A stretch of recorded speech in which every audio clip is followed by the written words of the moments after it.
கோசல நாடு. பஞ்சம் என்ற வார்த்தை அகராதியிலேயே இல்லாத நாடு. தர்மங்கள் செய்ய வேண்டும் என்று நினைத்தாலும் அந்த தர்மத்தை பெற்றுக்கொள்ள யாசகர்களே இல்லாத நாடு. ஏனெனில் அந்த நாட்டில் எல்லோரும் செல்வந்தர்கள். அதுவும் சோழ நாட்டைப் போல சோறுடைத்த நாடு. அந்த நாட்டை வளங்குளிக்கச் செய்தது சரையு நதி. அந்நாட்டில் வானில் மிதக்கும் மேகங்கள் சிவபெருமானின் நிறத்திற்கு ஒப்பாக இருந்தது. அவைகள் திருமாலின் நிறத்திற்கு ஒப்ப விளங்கும் கடலில் சென்று நீரை முகர்ந்து கருநிறத்துடன் மீண்டன. அக்கருமேகங்கள் இமயமலையின் மீது எல்லா இடங்களிலும் படர்ந்து சென்றன.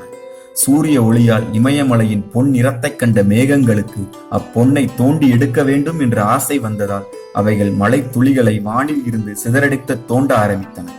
நீதி தவறாத மன்னன் ஒருவன் இருந்தான். அந்நாட்டில் எவ்வாறு அவன் புகழ் பெருகி வளருமோ அவ்வாறே அம்மழை நீரும் பெருகி வெள்ளமென திரண்டு ஓடியது. ஓடிய அந்த மழை நீர் மயில்களின் தோகைகளையும் மலையினிடையே தோன்றிய மணிகளையும் மூலிகைகளையும் அழகிய தேன் கொண்ட வாசனை மலர்களையும் தேன் அடைகளையும் ஒரு வணிகன் சுமந்து செல்வது போல சுமந்தபடி மலையை விட்டு பாய்ந்து இறங்கியது. அந்த தேன் கொண்ட மலர்களின் காரணமாகவும் தேன் அடைகளின் காரணமாகவும் அந்த நீர் இன்சுவை மிகுந்து இருந்தது. அதனை பார்த்த வண்டுகளும் ஈக்களும் தேன்தான் நதி போல ஓடுகிறது போலும் என்று புலம்பி அந்த மழை நீரை மொய்த்தன. அந்த மழை நீர் ஒன்று சேர இவ்வாறாக சரையு நதி பிரவாகம் எடுத்தது. அந்த பிரவாகத்தை சொல்ல வார்த்தைகள் தான் உண்டோ? அந்த நீரின் வேகம் எப்படி இருந்தது தெரியுமா? யானை, குதிரை, காலால், தேர் ஆகிய 4 படைகளும் ஒன்று திரண்டு ஆர்வத்துடன் ஒரு யுத்தம் செய்ய ஆரவாரத்துடன் பாய்ந்தால் எப்படி இருக்குமோ அதை காட்டிலும் துள்ளி குதித்து பாய்ந்து சென்றது. அந்த அழகை காண கண் ஒன்று போதுமோ? ஒருவேளை அந்த நதி கடலுடன் போர் செய்யத்தான் அவ்வளவு வேகமாக விரைந்து சென்றதோ? அந்த சரையு நதி சூரிய குலத்தில் தோன்றிய மன்னர்களின் ஒழுக்கத்துக்கு மாற்று குறையாதது. தாய் பாலூட்டி குழந்தையை சுமந்து அரவணைப்பது போல அந்த நதி தனது இனிய நீரால் கோசல நாட்டு மக்களை காத்து அரவணைத்து வந்தது. அந்த சரையு நதி மலையில் இருந்து வரும்போதே குங்கும பூவையும் சந்தனத்தையும் கொன்றை பூவையும் பச்சிலையையும் காலையில் மலர்கின்ற வேங்கை பூவையும் நரந்த புல்லும் அத்துடன் ஏலக்காயையும் கோங்கிலவமும் தேன் அடையும் ஆகிய இவைகளை எல்லாம் சுமந்து வந்ததால் நறுமணத்துடன் விளங்கியது.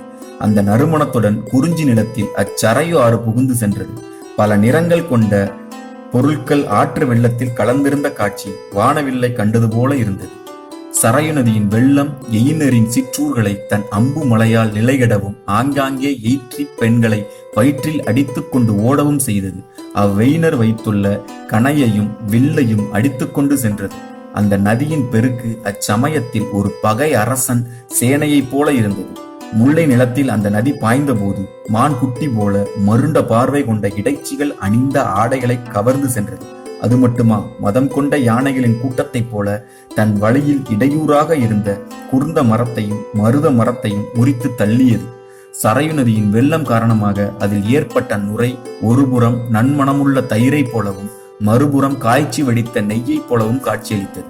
இறுதியாக சரையு நதியின் வெள்ளம் மருத நிலத்தை அடைந்த போது மேலும் பல வாய்க்கால்களாக பிரிந்து தன் வழியை தானே ஏற்படுத்தி கொண்டது. அதை பார்க்கும் பொழுது கால்வாய் ஒன்று பலவாக பிரிவினும் உள்ளுள்ள நீர் ஒன்றே, உயிர்குளம் பல கிளைகளாக பிரிந்தாலும் உயிர் ஒன்றே என்ற தத்துவத்தை விளக்கி கூறும் வகையில் இருந்தது.